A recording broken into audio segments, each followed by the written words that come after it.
Hey guys, welcome back to Project Cummins. Today we're going to be talking about transfer case maintenance. So, what do we need to do for maintenance on a transfer case? Well, first of all, we need to keep it clean. And second of all, we need to change the oil on a regular basis, which would be about 60 to 70,000 miles. And every 15 to 20,000 miles, you should check the level of your transfer case. So, let's go take a look, shall we? Now, if this was the middle of summer, I wouldn't have to do this, but since it's kind of cold out, I'm going to have to get the truck started and up to operating temperature and get the fluids nice and warm so they're easier to work with. Okay, here's my transfer case under the truck, and as you can see, it's protected by this nice skid plate. Now, here you have the drain plug, here you have the fill plug, and you'll see on it, of course it's not very clean at the moment, but you'll see a nice little sticker up here. I'll try and clean up for you.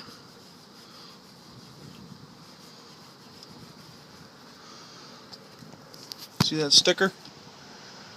Okay, that sticker will tell you which transfer case you have. And just as a tidbit note, I do believe that some of the Dakotas are interchangeable with the Ram truck transfer cases. So, don't 100% quote me on that, but I'm pretty sure that's how it goes. So, for checking your level, what you do, since there's no dipstick on this obviously, is you take out that plug, you're going to stick your finger in there and feel around it, and at the very center you'll feel a little hole, and the oil should be right at that hole when you put your finger in it. And if it's not, you have to fill, and if it looks really shitty, you should really change it. So, let's go ahead and crack this thing open. Now, my transfer case takes a number 10 Allen key to take out, as you can see up in there. Not every transfer case on Ram is like this. Some have the slots like this for Allen keys, and the other ones have bolts in them. Not all are the same. You could end up with one on your truck and the other. The bolts, I believe, if you have that transfer case on yours, is like an inch and oh boy, what is it? It's like an inch and an eighth or an inch and a quarter socket. It's actually pretty large. So, but since I haven't done this in probably 30,000 miles, to be honest, I'm gonna have to use a little bit of finesse to get it open. So we got some PV blaster here and a nice little sledge. I'm just going to get this thing soaked up a little bit. Yeah. And this is where it really helps to take a drive and make sure the truck's warmed up. Because with the metal being warm, it'll suck that in there into the cracks and work a lot better if you were doing this just completely cold. So I'm going to let that soak here for a little bit, spray one more time, and then I'll see if I can do this with the camera in my hand. Okay, that's a negative. Camera's got to be put down. Okay, so we got it cracked open here, and we're loosening it up. And okay, now watch this. See that oil coming out like that? It's actually kind of a good thing. Let's tighten this back on. So we know it's nice and filled.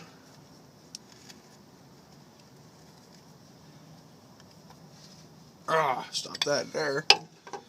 And now, because it's filled up like that, we can pick up some of the excess that's falling down and take a look at it. As you can see here, it's actually not that bad. It's not no gritty. There's no shavings in it. It's not black or dark.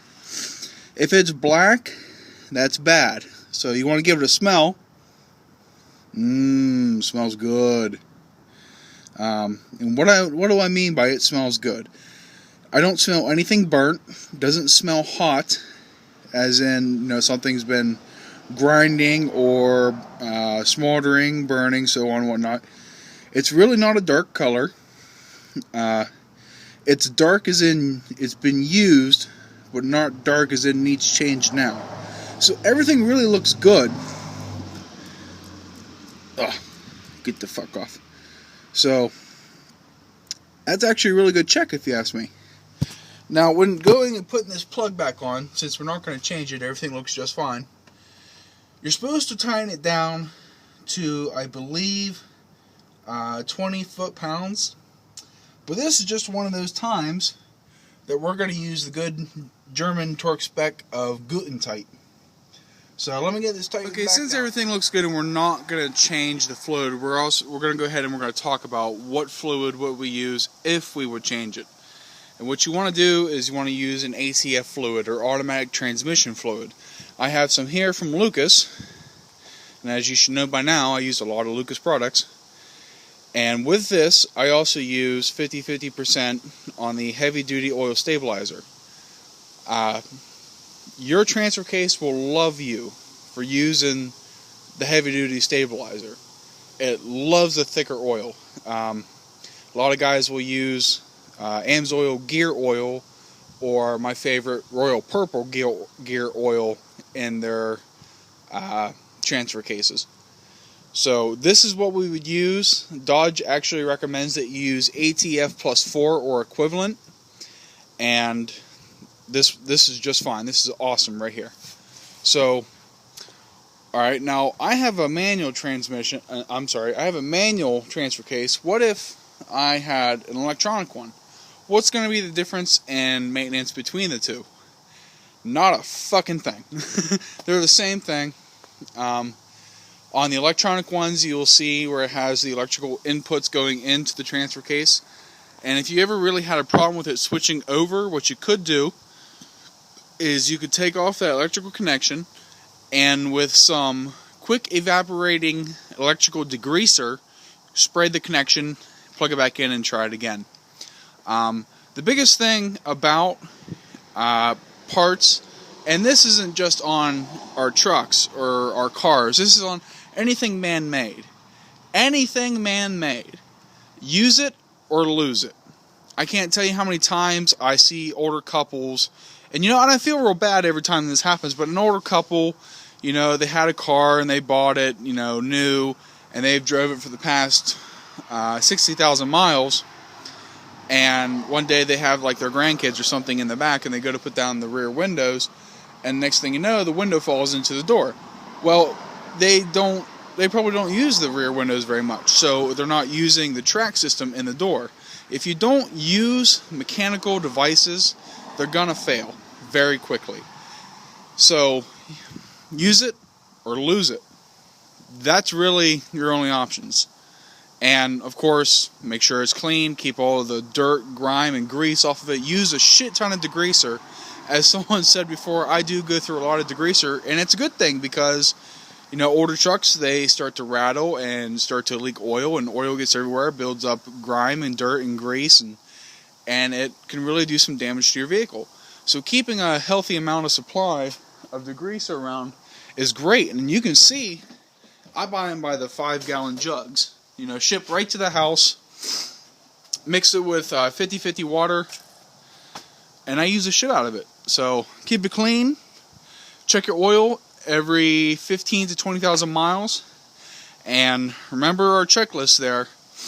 If it's coming out when you take out the bolt, obviously it's filled and doing just fine. If it's not coming out when you take out the bolt, put your finger inside and you'll feel a little hole. Put your finger down in it, and as long as it's at the top of that hole, it's full. If you have to kind of reach down into it, well, you're missing some and you really should add. Now, if you're only needing to add a little bit, I recommend getting the oil stabilizer and just adding a little bit with a nipple on the top. That can really go a long ways and help you out greatly.